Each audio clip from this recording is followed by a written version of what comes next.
Welcome to Chuck You Podcast. Today we have a guest on our podcast, Paul Antonelli. How's it going?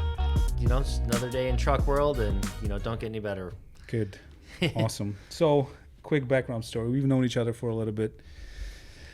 You want to tell me a little bit what do you want to do? We're gonna have the AC. It's outside AC. That's fine. We have to. It's 92 outside, so yeah. That's definitely. And yeah, I mean, we've kind of same background here. I mean, our pops have known each other for what's got to be 30 years now. So.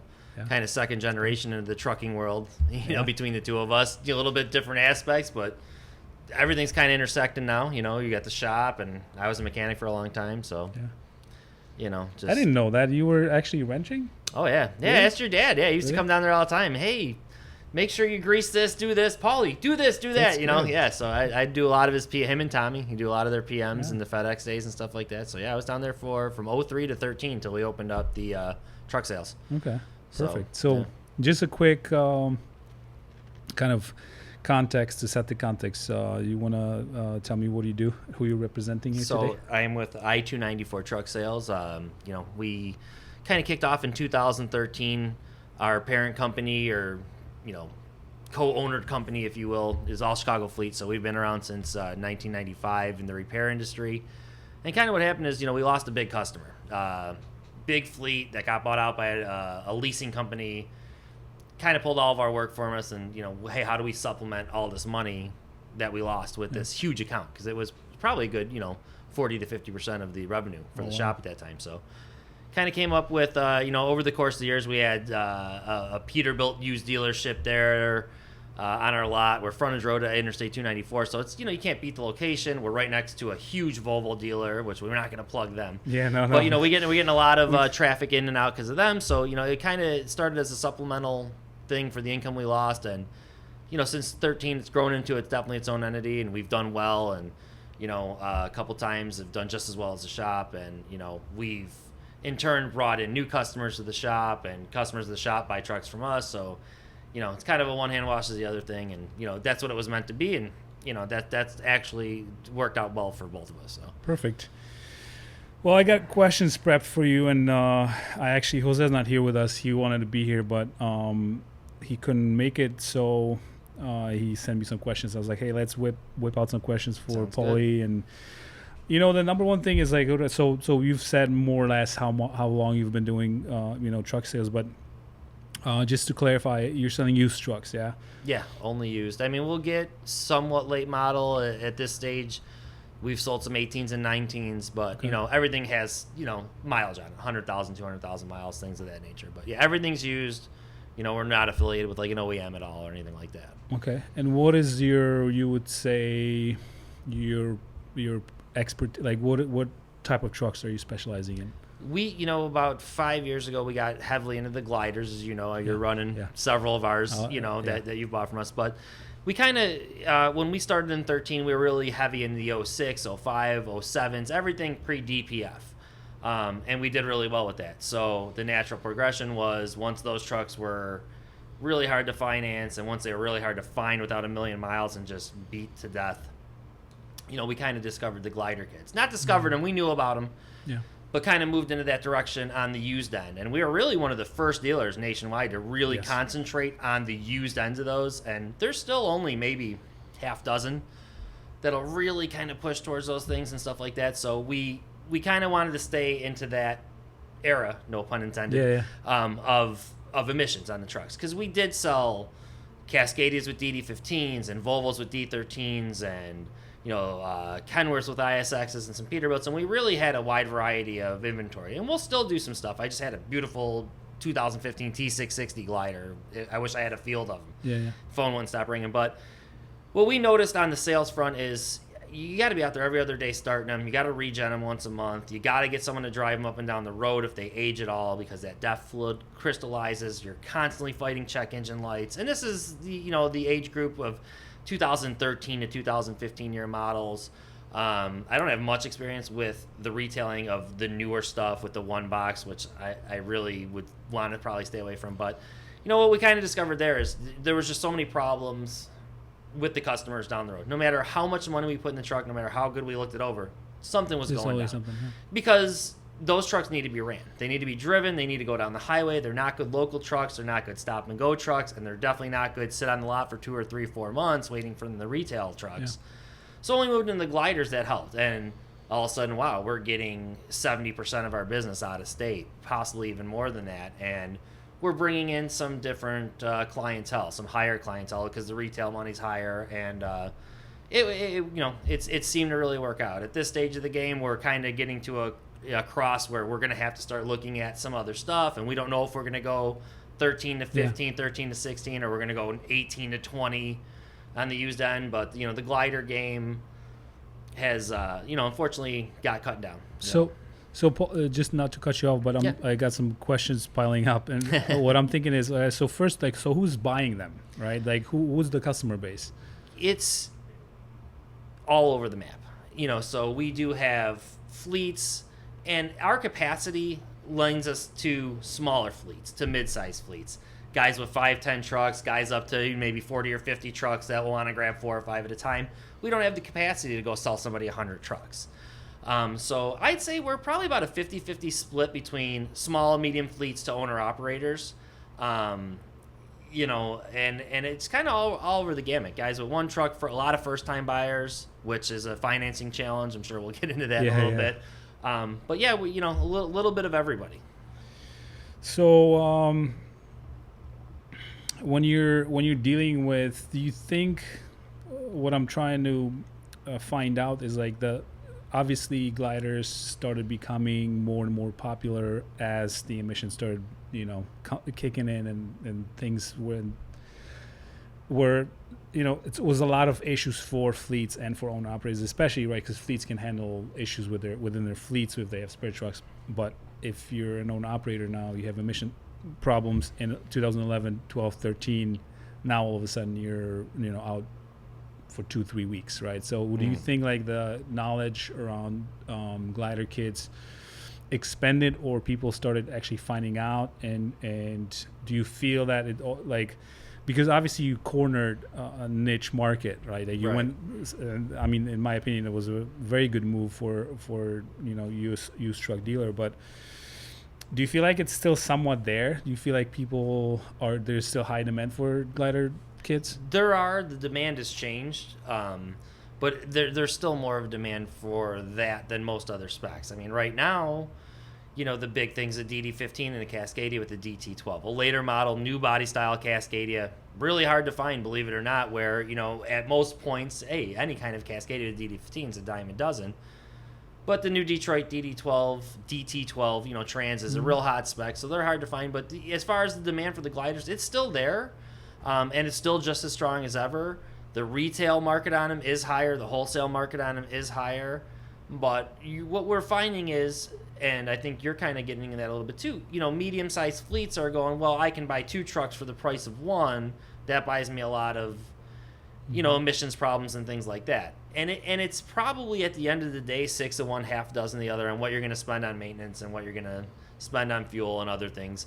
And I found that the more years you go along with this, it's action reaction. There's always a good to a bad, a plus to the minus. But as far as the gliders roll, outside of finding, some kind of issue with a block or something like that, I mean, you can rebuild this motor for the price of a 1 box, and hopefully roll another 800,000 million miles on that motor. So the demand's there, but I think the demand now is shifting more towards smaller fleets, 10 truck fleets, owner operators, first truck, 1 truck guys that are looking at, wow, I can spend maybe $10,000 a year minus, in maintenance, as opposed to, man, a 1 box goes out, it could cost you $12,000 or $13,000, and you're essentially just changing a muffler compared to a $120 muffler. So, it's, times are always evolving, that everything changes, the demand always changes, the want always changes, but the gliders seem to hold their place. Where we're running into issues is not being able to find as many. Now we have other dealers that have kind of got on that with us, and they're just not out there. So a lot of people are keeping what they have rather than getting rid of them too. Are you seeing any new builds as far as N14s, or you just mentioned you got an ISX glider? That's a beautiful truck. It should have air on the side, I think. Right. So we and funnily enough, we have gotten a lot of requests for people looking for N14 power. And we've had several, and it's just, I think what really drives the new builds, anybody who's getting an M14, it's a custom build, and you're most likely going to get a Cummins reman, which is just a super great engine. Yeah. But I think for cost, most of Fitzgerald and everybody else, they're using Detroit factory remans. The engine's cheaper. It's cheaper to maintain. It's cheaper to maintain for the customer down the road and things like that. So, I've had several N14s. I've had several ISXs. I have the one ISX in stock now.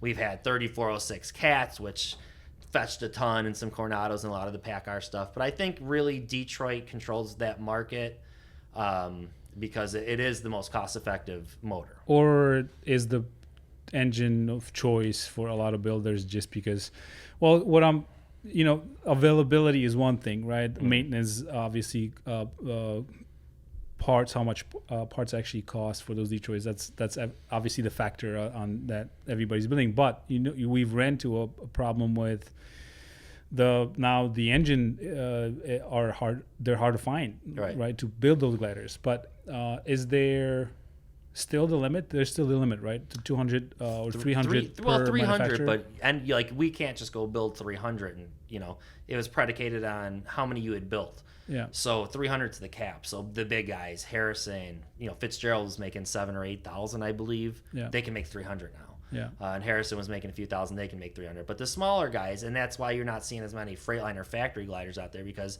if this dealer made 25 or 50 a year, well, now they can make 10. Yeah. And you're finding that with the OEM manufacturers. PACCAR, I believe, has stopped providing chassis for gliders because when they can provide, a 2000 T660s, 2000 389s, okay, it's worth still rolling them off with a little bit of a gutted interior, a different wiring harness. But when Fitzgerald, who made 3 different Peterbilts, 3 different Kenworths, a couple different Freightliners, when they limit all those down to 300 trucks, what are they actually making? Yeah. So PACCAR kind of said, hey, we're just going to... It's not worth it. Yeah, it's not worth it to do anymore. And from what I heard, too, Freightliner's pulling the Columbia. I think 2021 might be the last year of the Columbia, that's the end of an era, man. That truck has been pretty much unchanged for a long time. Since the early 90s, right? But same thing with them. So I think it's kind of be that Coronado 132...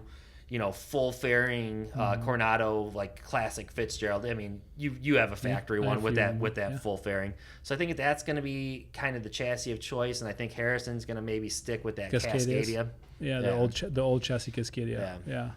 But so, are you familiar with? And that's totally out of my. I haven't done any research or know anything about it. But so, because what I'm hearing is, big guys are getting out of it. Opportunity for smaller guys, right? Because now the guys that build 10, 15, 20, 100 can also build 200, 300, right?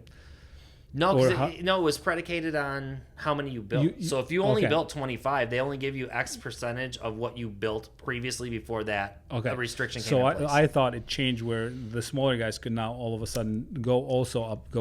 And that would have probably saved that industry, the glider industry, a little bit, because and what Fitzgerald would have done and what everybody else would have done is open a new corporation under the parent and build 300. It's scale it up. You already if you built 25, you can build 3. If you built 7,000, they cap you at 300. So there's only 2 people that can build 300. That's Harrison and Fitzgerald. D&B, they make great gliders, but I think they might only be able to build 50 or so. I'm not exactly sure on the numbers. You don't have to hit us in the comments, but it's less. It's less than they built, No, but that's interesting because it was pretty much an end of an era. It's like seriously coming to a stop because they're going to ultimately limit the 300 ones, the big guys. To. Yeah, and I'm unsure, and I don't think there's legislation in place, but I don't think anybody really knows when it's just going to be, can't make them no more. At all. Yeah. And I think maybe even before that happens, I just don't think you're going to be able to, the OEMs aren't going to provide chassis. Exactly. So you're just not going to be able to do it. Then you're going to be only left with restorations and kind of custom builds, which takes a little longer. But I have, I don't know if I told you, but I had customers wanting to rebuild and refresh the D12s, and older pre-08 trucks. I was like, I don't know. I don't know if it's worth putting $40K in the truck. It depends. It's for a fleet, probably not. But for a guy that if you're going to go through and rebush suspension and airbags and brake lines and, do the whole drive line. And yeah, you're going to be 40, 50 grand, but what's never going to end there is, the cab's only going to last so long. The wiring inside that cab is only going to last so long. And the harness is definitely one of the most the data link issues on those older Volvos. Oh, yeah, especially the D12. Yeah, you got that plastic thing on the side, with all that wiring in there. I mean, great motor. I love that motor. And if you're going to start, the motor is the best, and everybody knows I'm a fan, but,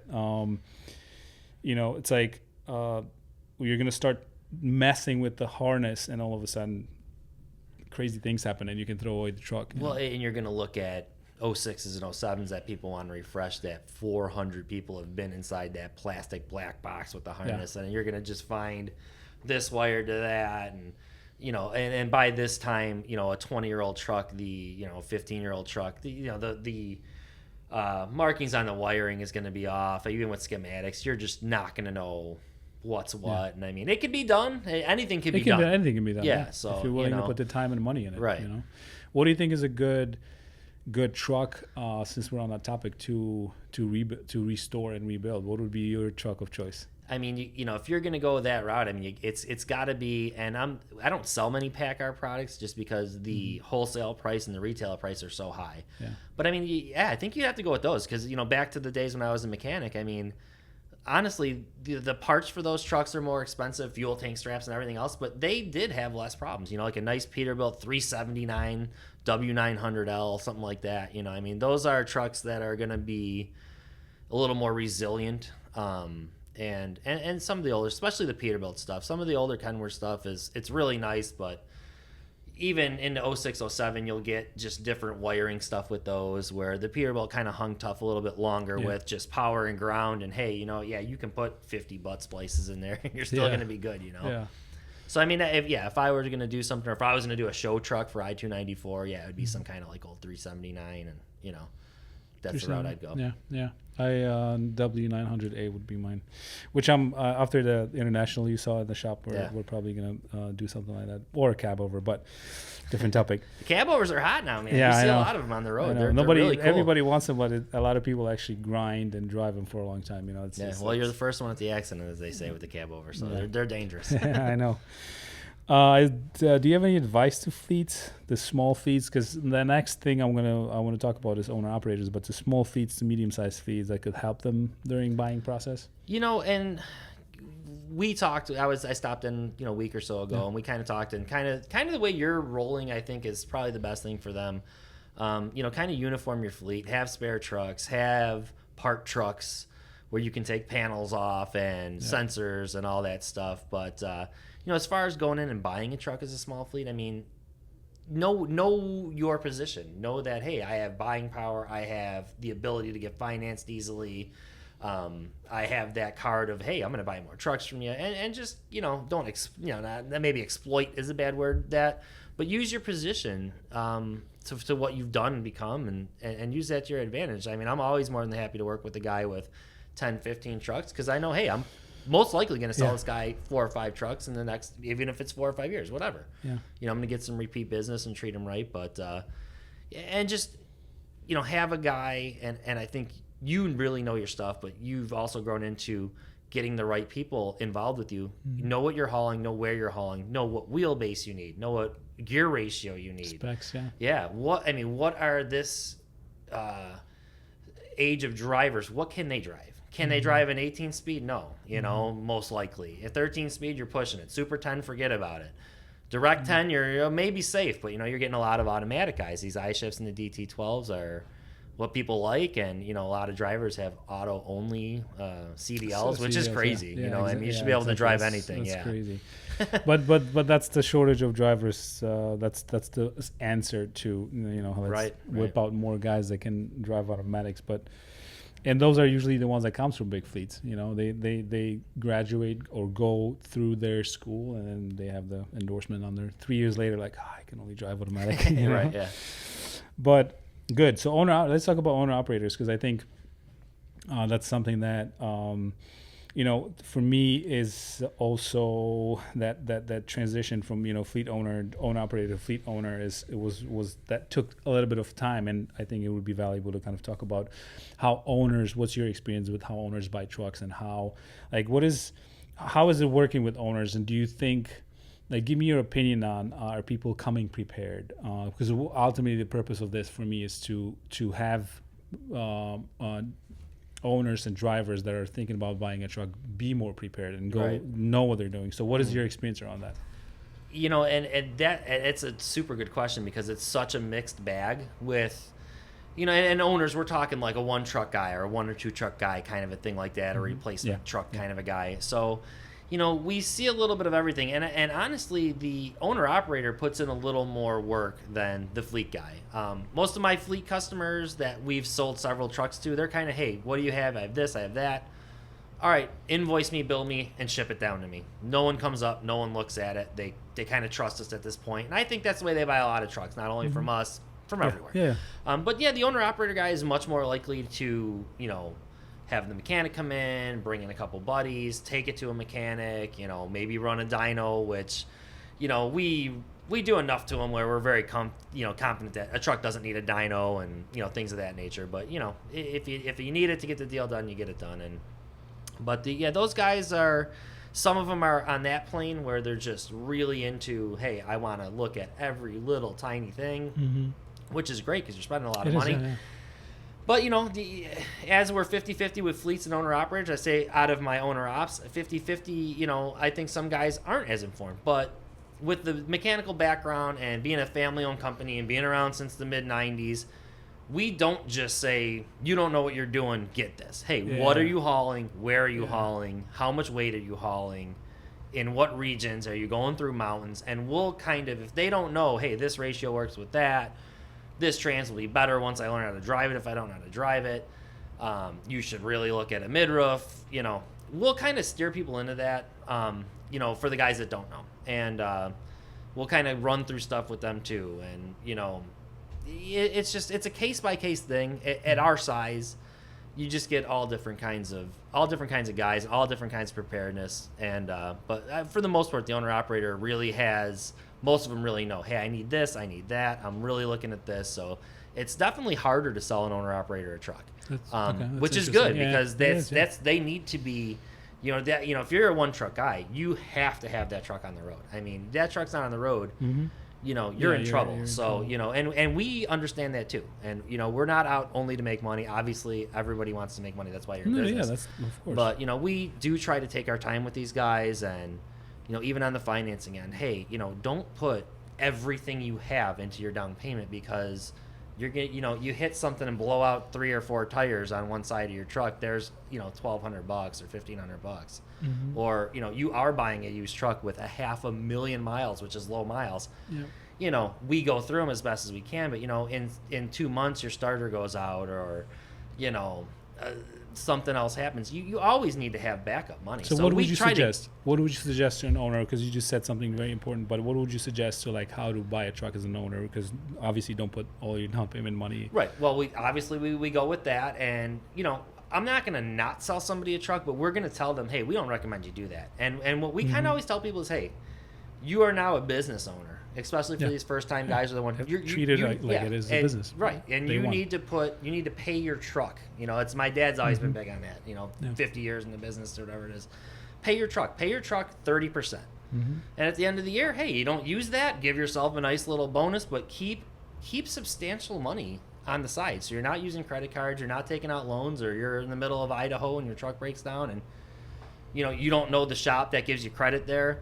Have them funds available and ready, because you never know what's going to happen. And worst case scenario is you give yourself a nice bonus, buy the kids an extra bicycle or something at Christmas time. Yeah. But we always kind of steer people into that direction. We're not perfect. We don't know everything. We don't run a trucking company, but I think we're a little more apt to give one truck guys a little bit of advice. Yeah. Well, no, that's exactly what my dad also told me, and I think maybe they had the same conversation as we have right now. Probably. Yeah. The thing is, how I always preach to build that nest and that escrow for your truck to get it fixed, and then treat yourself if you can. the number one, what I've been seeing with owners is they're tapped out on everything, and then they want to push with their truck, and that's when usually trouble starts to show up, because now they're running a truck that is overdue on maintenance, has a lot of issues, and then they're trying to make money catch up. So I always tell my guys, it's like it's not what you make, it's what you keep, right? So if you're making a decent income, and you can say, okay, I'll build up that nest and do, let's say 30-40% for maintenance, and then once I'm at a point, let's say 10-15 grand, right, now I can start taking more, right? But and I see that out of everything, especially with the shop, that's what I don't see a lot, right? Like people are just spending everything they get, and then I don't have anything to pay you with. I'm like, well,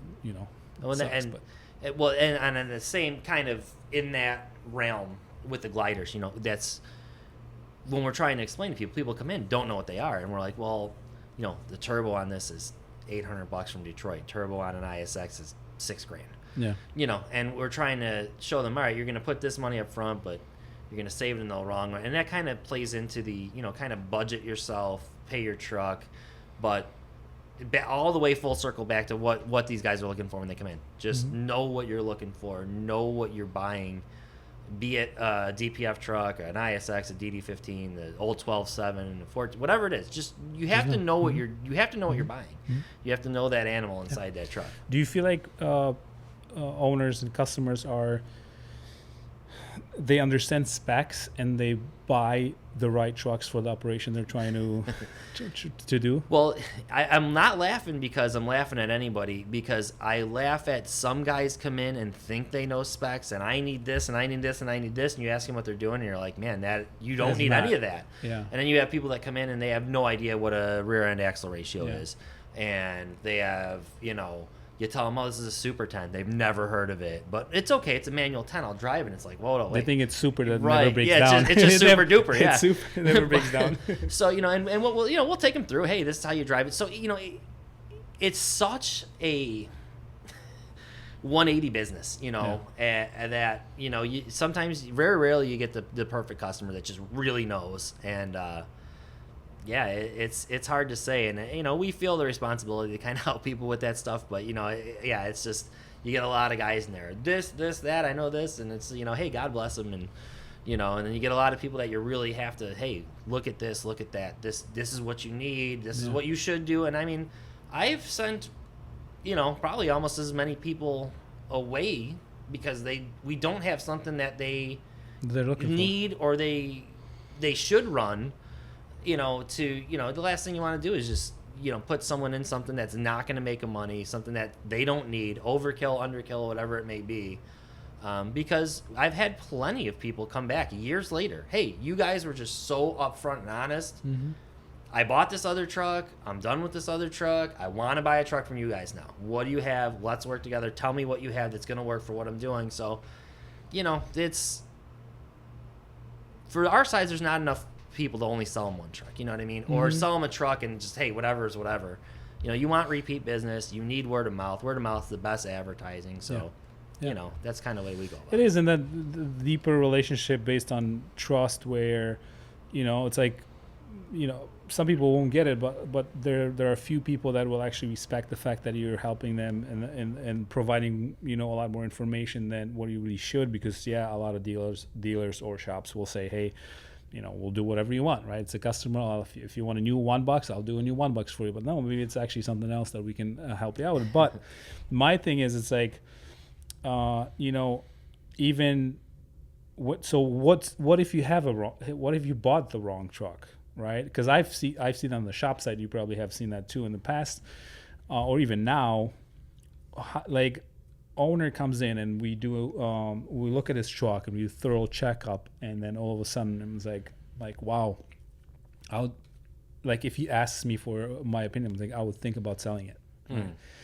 When they hear that, it's like, oh, it's gonna suck because I still have payments on it. I have to figure out how to pay it back, right? But how do you now? So what would you suggest? Like somebody, because obviously when you're providing a lot of help for potential buyers and owners, you want to steer them the direction. If they know, and if they're stubborn, that's fine. I'll go with whatever you want. But if somebody comes to you and like, hey, I do have a truck that I want to sell, what would be your suggestion, or like what would you tell them to do?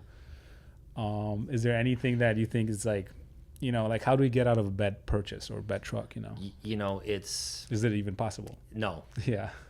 Because it's like everything else. There's just peaks and valleys in the price, the retail price and the wholesale price of trucks. And outside of some real hot spec trucks right now, the used truck pricing is still very low.